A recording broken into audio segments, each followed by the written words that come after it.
دیر با برکت دی هغه ذات نزل الفرقان نازل کو فرقان على عبده مخبل بند باندی ليكون ششی هغه للعالمین لطول عالم د خلق د پارا نذیرا يرون کے الذي هغه الله تعالی له ملك السماوات إذا قبض كتاب شهد أسماننا والأرض أو دسمكي ولم يتخذ أو نيدني وله ولدا سأولاد ولم يكن له أو نشتد لها شريك سوق شريك في الملك وباشهيك وخلق أو بذكر الله تعالى كل شيء هر يوسيس فقدره پس اندازه کړی دی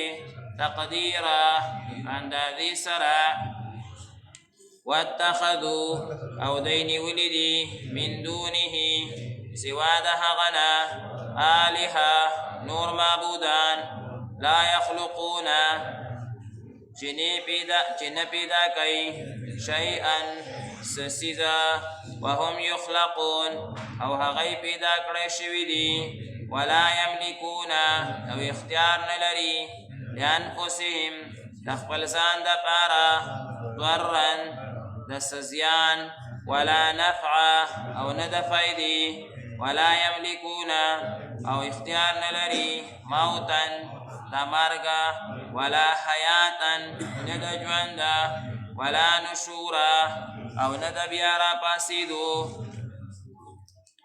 بسم الله الرحمن الرحیم. مذکورہ سورت مبارکتا سورت الفرقان ویلے کی او دا سورت مبارکہ مکہ مکرمہ کے نازل شدہ سورت تے. عبداللہ ابن عباس رضی اللہ تعالی عنہنا یو روایت کی دا یا اولانو دری آیاتونو متعلق دا قول راغلی دی چې دا مدینه منوره کې هغه نازل شوی دی او بقایا صورت هغه مکه مکرمه کې نازل شوی دی. د دې صورت مبارکه خلاصه هغه دا ده چې د قرآن مجید عظمت پکې بیانېږي او دغه شانتې د نبی کریم صلی الله علیه وسلم د رسالت صداقت هغه ذکر کیږي او د دشمنانو د طرف نه په قرآن مجید باندې نبی کریم صلی الله علیه وسلم باندې څه اعتراضات د هغې جوابونه هغه به کیږي. عام طور سره دا خبرې په سورت فرقان کې هغه ذکر کیږي او آخر کې به الله تبارک وتعالی د خپلو پاکانو بندگانو بارہ صفات ذکر کئی چې نیکان خلق د الله تعالی مقرب بندگان د الله تعالی غلامان او د الله محبوبان هغه څوک دي. دا هغه به دې صورت مبارکه کې الله تعالی ذکر کی دا هغې به بارہ صفات ذکر شي 12 چې 12 صفات چا کې وي نو هغه به د الله تعالی مقرب او نیازبین او محبوب بندوی.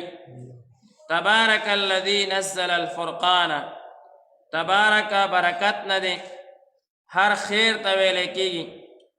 عبداللہ ابن عباس رضی اللہ تعالی عنہ فرمائی چې د دې ترجمه دادا چې تبارک چې د هر خیر او برکت واپس کیده او رجع رجوع دا الله تعالی ته ده. هر خیر او برکت هغه چې نازلیږي د الله تعالی د طرف نه هغه نازلیږي. فرقان د دې معنا دا جدا کوونکی او قرآن مجید هم د حق او د باطل جداوالی کوي. حق او باطل هغه مونږ ته ښیي چې دا لاره حق لاره ده دا لاره باطله لاره ده. نو د دې وجه نه الله تبارک وتعالی د قرآن مجید نوم هغه ایښی دی فرقان. قرآن مجید تا فرقان ویلے کیږي. علی عبده په خپل عبد باندې نازل کړی. د عبد خپله معنا د غلام او نبی کریم صلی الله علیه وسلم ته الله تبارک وتعالی خپل غلام وی. لکه حضور صلی الله علیه وسلم ډیرو احادیث مبارکو کې دا فرمایلی دي چې زه په دې باندې فخر کوم چې زه د الله تعالی غلام یم. په دې باندې نبی علیه الصلاة والسلام فخر هغه ظاهر کړی دی او اصل هغه چې کوم دی نو غلامی ده، عبدیت، چې انسان کې د الله تعالی غلامی پیدا شي، د الله تعالی غلام شي. دا د الله تبارک وتعالی ډیره زیاته خوښه ده. د نبی کریم صلی الله علیه وسلم ډیر صفات دي، خو لیکن ډیرو صفاتو نه بهترین صفت چې نبی علیه السلام ځان ته خوښ کړی دی هغه عبد دی. نو ځکه الله تعالی هم چې کله نبی علیه الصلاة والسلام سره خبرې کوي یا د هغې تذکره کوي نو په عبد سره کوي. لیکون للعالمین نذیرا، چې تمام عالم دپاره نبی علیه الصلاة والسلام هغه یرونکی شي، تمام عالم دپاره. دا نبی کریم صلی الله علیه وسلم څه خصوصیات دی احادیث مبارکو کې راغلی دي.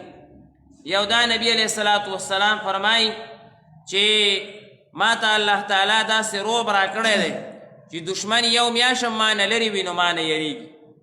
بل دا نبی علیه الصلاة والسلام فرمایي چې مخکینو امتونو داسې چرندام د اوبو نه بغیر نه کېدو، زما امت ته الله تعالی خوره هم پاکه که، هغې باندې هم دی تیمم کولی شي.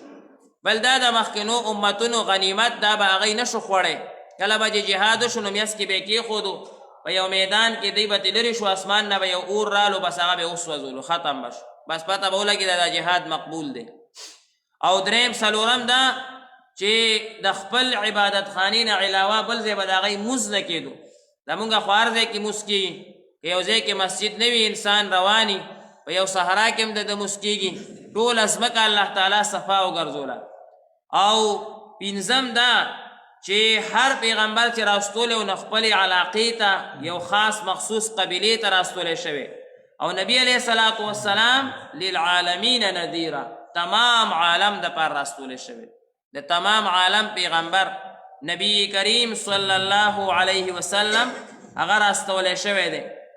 الذي له ملک السماوات والارض، کې الله تعالی خپل صفات ذکر کوي چې زه هغه ذات ما چې د اسمانونو بادشاهي زما سره ده، د ځمکې بادشاهي هغه زما سره ده، او د دې کې زما سره څوک شریک نشته، نه زما سره څوک وړوکی شریک شته، نه زما سره څوک لوی شریک شته، نه زما سره مساوي شریک شته. شریک درې قسمه وي، کله به یو شریک تا سره ملګری شي نو تا نه به درجه کې کم وي، کله به زیات وي، کله به تا سره برابر وي. الله وایي درې واړه شریکان ما سره نشته. او الله وایي هر شی چې ما پیدا کړی دی فقدره تقدیره، دغه اندازه د دې څیز سره خوند کوي.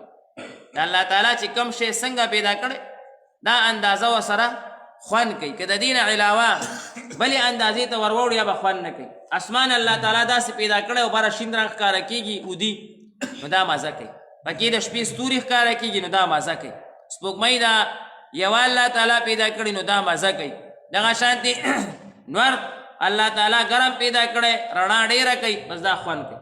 دغه شان سمندرونه دا انسان الله تعالی داسې پیدا کړی دی، دا څنګه چې جسم ورته میلاو دی نو دا ورسره خوند کوي.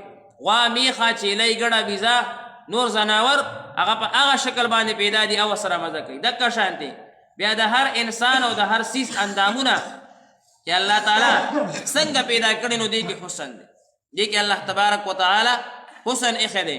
دا پوزه چې الله کوم ځای کې به دې ځای مزه کوي، دا خوله چې الله تعالی کوم ځای مقرر کړي به دې ځای کې خوند کوي.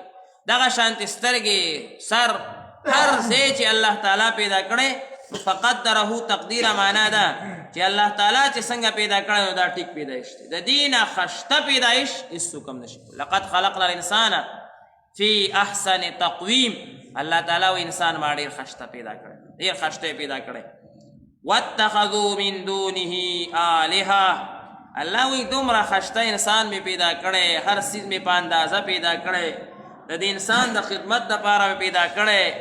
د دې نه علاوه هم ډېر خلک داسې دي چې زما نه علاوه نورو خلکو پسې روان دي، ما ته سجده نه کوي، غیر الله ته آوازونه کوي، بوتانو ته چې کوم چا پسې روان دي، لا یخلقون شیئا، چې هېڅ څیز هم نشي پیدا کولی. الله وایي ما خو ځمکه اسمانونه پیدا کړي، تمامه دنیا مې پیدا کړي، مچ نشي پیدا کولی. بل ځای صفا راغلي 18 سپاره کې تېر شو، الله تعالی وایي مچ نشي پیدا کولی. مچ پیدا کول خو څه که مچ چې څه والي هغه واپس کول هم ترې نشي، دومره کمزوري دي وهم یخلقون په خپله پیدا شوي ولا یملکون لانفسهم ضرا ولا نفعا بل ځان دپاره د ضرر او د نفع مالکان نه دي ولا یملکون موتا نه د مرګ مالکان دي ولا حیاتا نه د ژوند ولا نشورا او نه د قیامت د باس بعد الموت د مرګ نه پاس بیا راجم دي کېدو د دې حس طاقت او قدرت ورسره نشته او هغه غیر الله پسې خلق هغه چې کوم دی نو روان دي